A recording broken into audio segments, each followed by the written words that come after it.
Welcome to Mock the Week. I'm Dara O'Brien. Joining me this week are Andy Parsons, Alan Cochrane and Russell Howard, Frankie Boyle, Hugh Dennis and Adam Hills.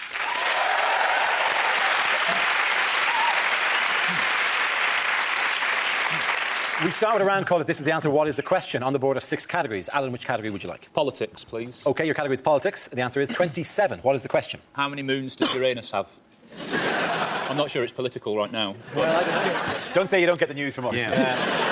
Is it in Dundee? How long does a day seem to last? Would that be 27 hours or 27 days? Just the number 27. They've not come up with the concept of either hours or days in Dundee. They live in a timeless pit. Is it, if you're a footballer, how many times can you punch a DJ and get away with it? Is it after how many miles of a marathon are you absolutely certain you've taken the wrong turning? Is it how many Gurkhas actually know who Joanna Lumley is? Is it how long was the trail of chocolate hobnobs I used to lure my gran through the doors of a Swiss clinic? Where did you start that trail? How big were those hobnobs? Scotland. It was just like an Easter egg hunt. One on the plane, one in Geneva. No, is it how many times a day does Russell Brand think of writing a joke, then give up and just shag someone? Is it how old is this year's winner of Middlesbrough's glamorous granny competition? Is it how many times could I flick a peanut hard into Amanda Holden's face before she felt anything? Is it how many people still have jobs? It's the age of the Conservative MP who was elected at the Norwich by-election. You're absolutely right, Madam Frankie. Yes, the question I was looking for was how old is Chloe Smith, the Conservative winner of the Norwich North by-election, the youngest ever female Tory MP? She took the seat from Labour. How did she describe herself? 27 years old. Well, other than the 27 years old. Did she describe herself as looking like a lesbian jockey? She looks like who I hope would be starring in a porno version of Harry Potter. Hello, Chloe. Welcome to public life. I do find that I'm creeped out by politicians in their 20s. I just think there's something weird about somebody in their 20s being an elected MP. It's like people who dress their dog up in human clothes. It's just wrong. She, to me, looks like a Labrador with a dicky bow pretending to be a waiter. There's just something wrong about it. Is she really? Yeah. When you listen to her talk, I'm pretty sure if you ripped her face off, it would just be a 50-year-old man drinking brandy just going, oh, bugger. She's just so dumb. Ripped her face off. Is there any other way you could have described that metaphor that didn't involve ripping her face off? Hang on a minute, you called her a dog dressed up a minute ago. No, I said it was similar. It was jarring to me mentally in the same way that a dog dressed in human clothes is jarring. I didn't say, if you rip off her face, there will be a puppy wearing a hat. To be honest, it's not that big a win. I think if I had won Norwich North, I would have asked for the cash alternative. She billed herself as a typical Norwich lass. She's only got 2 eyes. She's a business consultant in Norwich. You feel you're paying too much interest in your loan? Well, let's put 3 chickens in the pentangle and see what happens. My whole family come from East Anglia. And that explains a great deal, yeah. They're saying, aren't they, that the Conservatives won this particular election, but in fact, the winner was in fact apathy, wasn't it? Because less than 1 in 2 people actually bothered to vote. Apathy usually is the winner with the British public, isn't it? What do we want? A pie and a kip. When do we want it? Whenever. It'll be crap anyway. By-election coverage is my least favourite. Did you watch the coverage of it? Yeah, I did not. They just do that thing where they go, well, let's see what would happen if this was played across the country and 60% of the MPs became Tory and this is what the House of Commons would look like. You're like, I can visualise that anyway. I have a mind. They should only show things that I can't visualise. Well, let's imagine that 80% of the seats were won by Tories and they weren't wearing any trousers in zero gravity. Did you see, though, when because basically they line up all the people who wanted to win, or the candidates is the correct word there. They line up... Don't. Sing for the 5-year-olds, Howard. And then they went to go to the big house on the Thames. Here we go. As I was going to say, gentlemen, I forgot. No, I remember. They lined up all the candidates, and there was a wonderful moment because they say how many votes they've got, and people go, and then the guy for the Monster Raving Lunar Party, when he got like 18 votes, he just went, yes! Who wants a space hopper? Do you know where he came, the Monster Raving Lunar guy? How many candidates were there? Not even second from bottom, 4th from bottom. There were 3 actual serious candidates who polled fewer votes than the Monster Raving Lunar guy. How well would he do if he was a real loony? Like a guy in a rusty transit van with a bloody hammer? The guy that came in last actually got 23 votes. Yeah. That's probably not even his whole family. That's fewer people than you'd know in your life. That is actually a number that's 4 less than her age. So it was an election that they didn't need to have. Though, then they picked a candidate who caught swine flu. It genuinely, Gordon Brown cannot do anything right. Sometime in the next week, he's going to open, by accident, a portal to hell. And they go, I opened a portal to hell. To be honest, this looks better than my constituency. What economic figures, by the way, just back then, what economic figures came out to contribute to Labour's difficult? Basically, the economy is shrinking faster than Lady Gaga's balls in the North Sea. They are essentially ruined, aren't we? That's why Alistair Darling, when he did the last budget, came out with the box in front of his face. He looked like a paedophile climbing into a police van. He looks like he's auditioning for Joseph in the Technicolor Dreamcoat. That's him during a nativity play in his school. He looks like Gordon Brown's just opened that gateway to hell behind him.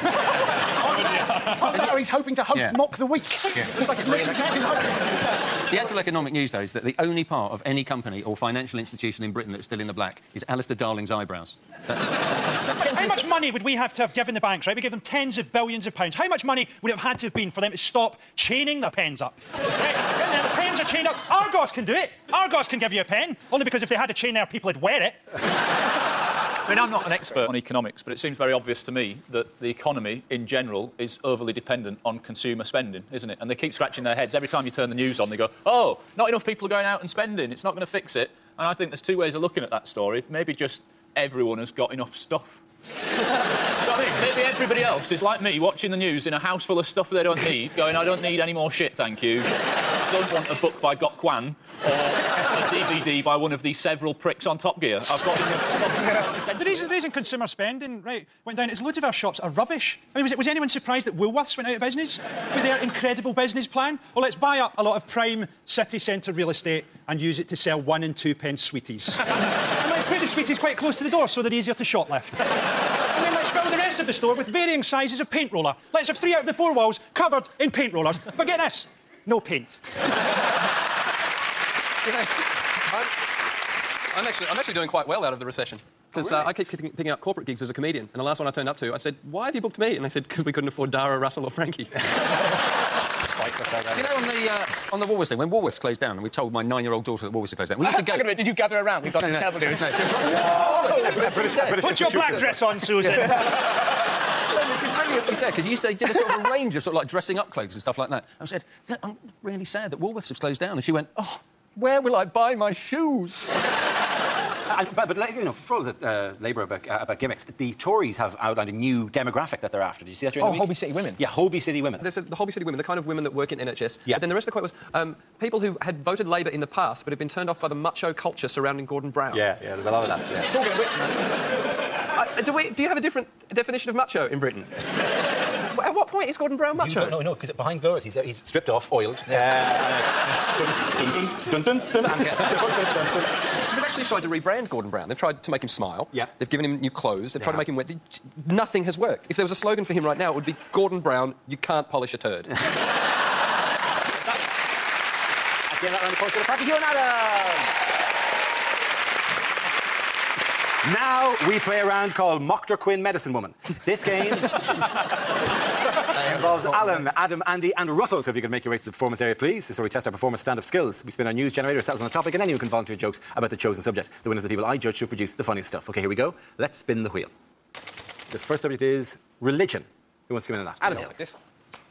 Why can you make fun of certain religions? Why can you use certain religions to promote your products and not other? Why can you use Buddha to promote products? You go to any city in the world, you will find a Buddha bar that serves karma cocktails. You will find a chocolate Buddha restaurant with carvings of Buddha down the wall. If you go to a supermarket right now, I'm sure you'll find a brand of margarine called I Can't Believe It's Not Buddha.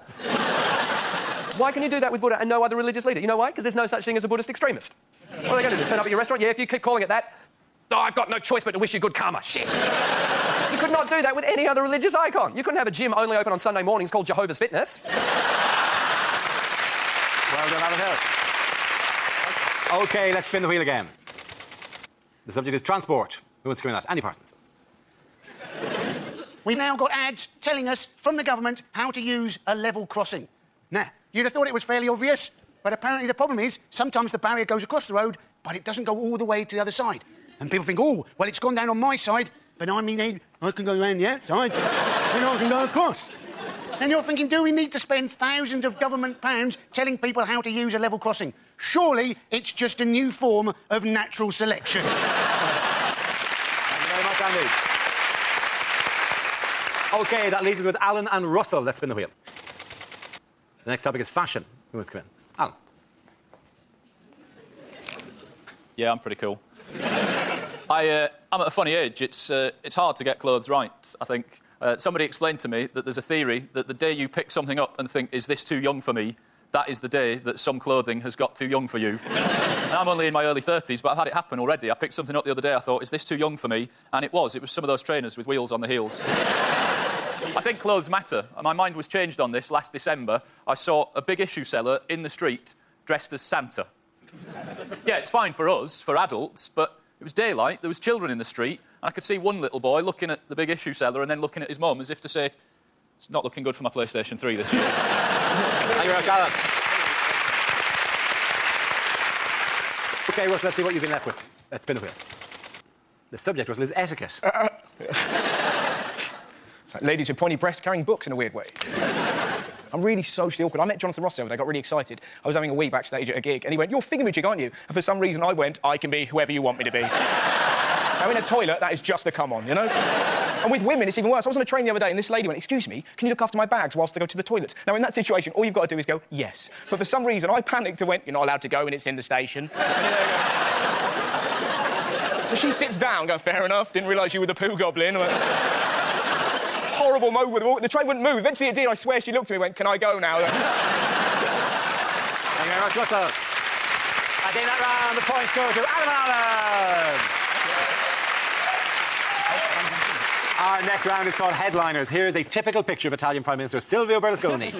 But what does BITS stand for? It doesn't just mean bits, all right? So it's not bolognese is too spicy. Berlusconi is Tatty Bojangle Squeezer. Is he just auditioning people? Is he going, bend over, impressive, that's satisfactory? Is it boys? I think it's syphilis. Is it Berlusconi imitates Tyrannosaurus statue? Is it beaten in the Second World War? Is it Berlusconi Il Toro Shadow? Is it basically, I'm Tony Soprano? Has anyone got anything that approaches the correct answer? In Berlusconi in Tape Scandal. Yes, that's right. Well done. Thank you very much.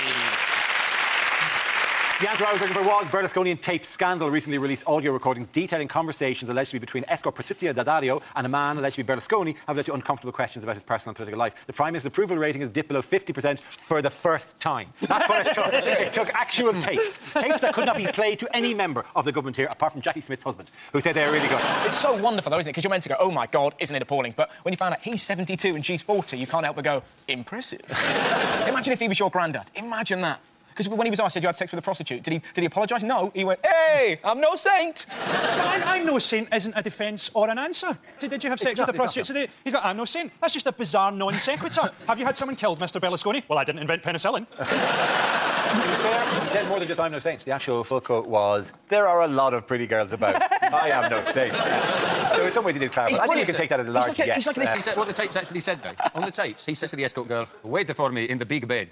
And she says, "Which one is that? The one with the curtains?" And you think, how many beds are there? Where is he shagging her? Is he in the bed section at IKEA?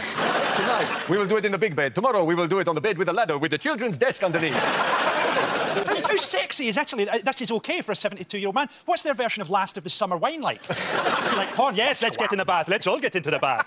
Nora's stockings are wrinkly because they're up and down 20 times a day. He was asked about all the wild parties at his house as well, because they've been going on for ages. And he said something like, "As long as I'm there, nothing inelegant will happen, because I am a man of good taste and character." Or as it's known in the legal fraternity, the Barrymore defence. And what did she want in return for this? She wanted a B&B. Bizarrely, it's generally true. She wanted a B&B, and Berlusconi went, "Well, what I'll give you begins with B&B."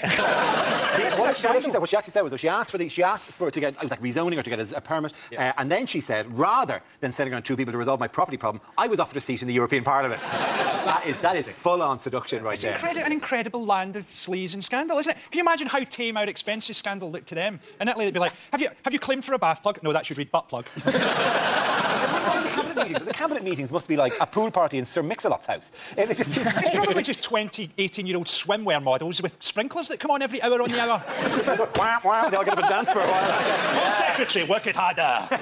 This is just the reason we have sex scandals is that we're supposed to be attracted to strong, confident women, but we're not. We're actually attracted to broken, neurotic women because we know that they'll be dirtier in bed. So if you go out with dating with someone and on the first date, they go, "I had a great relationship with my father." Inside you're going, "Damn." My stepfather, on the other hand, back in the game. If you're having dinner with 20 escorts, what is the polite time to go, "Well, that's enough dinner"? Because clearly you all know you're not there for dinner. Like, I mean, do you have to go, "My penis is now al dente. Let us leave the table"?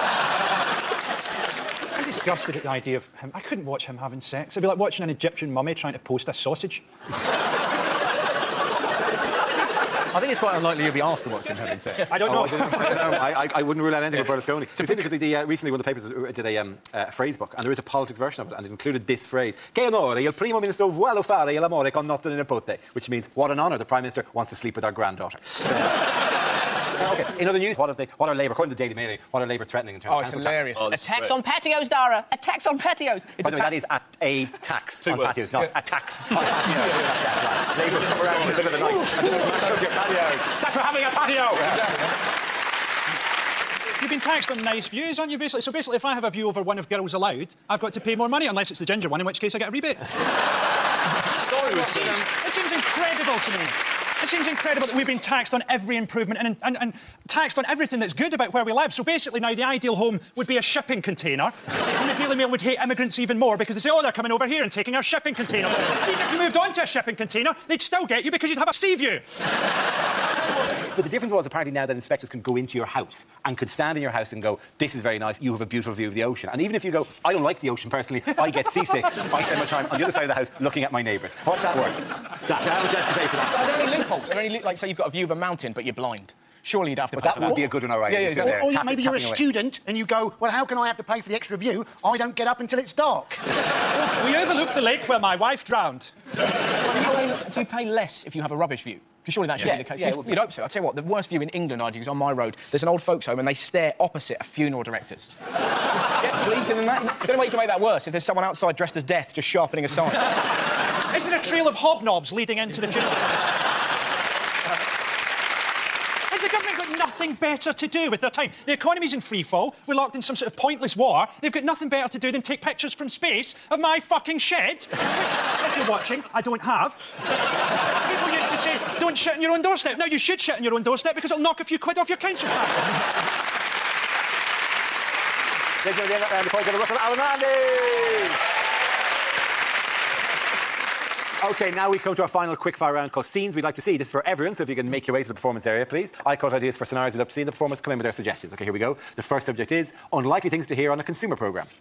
I'm Adrian Childs, and I was shocked by the new Shrek film. I've not been paid for it, but I seem to be starring in it. Consumer scams are on the increase. If you'd like to find out how to stop them, send us your name and address, your date of birth, and your mother's maiden name. I've just found out my jumper was made by Indian slave children. Can I just say they did a wonderful job? Next, we speak to Barbara, who was devastated when she bought Daniel Bedingfield tickets that turned out to be genuine. At first, the company seemed willing to compromise. Then we sent them a letter from Nicky Campbell, and they told us to fuck off.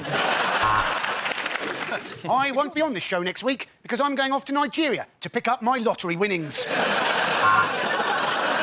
Last week, we said that we were going to expose London's security scene. This week, we say, there's been a misunderstanding. Could I please have my kids back? On closer inspection, Mrs. Wilkins, your hamster's jacuzzi would appear to be a food blender. Hi, I'm Nicky Campbell, and I've been ploughing through the usual 5 sacks of hate mail to find this letter complaining about washing powder. Today, as I stand before you penniless in the last clothes I own, we ask, is divorce biased in favour of the greedy bitch who left me?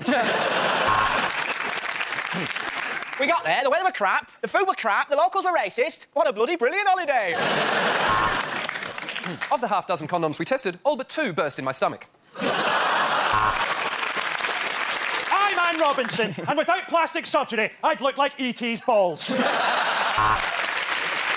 the next topic is things a sports commentator would never say. Oh, they've called in the video referee. Which is better, Alien or Predator? Oh, yes, and that's a beautiful uppercut. And another one. But, hey, the DJ is still not going to change the track for Steven Gerrard. Jimmy White holding up the cue there as he collapses at the Telenoid bins. Welcome to Robot Wars. Cruncher, ready. Stephen Hawkins, ready. And England have won the Ashes. It's the women's 100 metres final, and from left to right, it's no, no, yes, maybe. From behind. Definitely not. The Queen smashes Camilla in the face and Prince Philip hits her with a hammer. This is what I call a Royal Rumble. Venus Williams has brought something different to the ladies' game. Male genitalia. Oh, he's great with a dead ball. When I had one, I had to sit down for a week. And I think that massive widescreen close-up of the wedgie goes some way to explaining why we don't normally televise judo. And that bloody smear is the reason you don't see a lot of streakers in Formula 1. Some people on the pitch, they think it's all over. It is now. The Chinese secret police have shot them. Well, he's finally got his head down. His hands are firmly round the shaft. Which is why I'm handing over to John Infidel. Overpaid knocks it on to overrated. Overrated on to possible rapist knocks it forward, closet gay, goal! OK, at the end of that, the point to the Frankie, Hugh and Adam.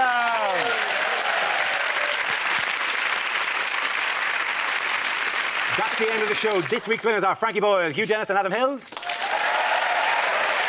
Commiserations to Andy Parsons, Alan Cochrane and Russell Howard. I'm Dara Breen. Thank you for watching. Good night.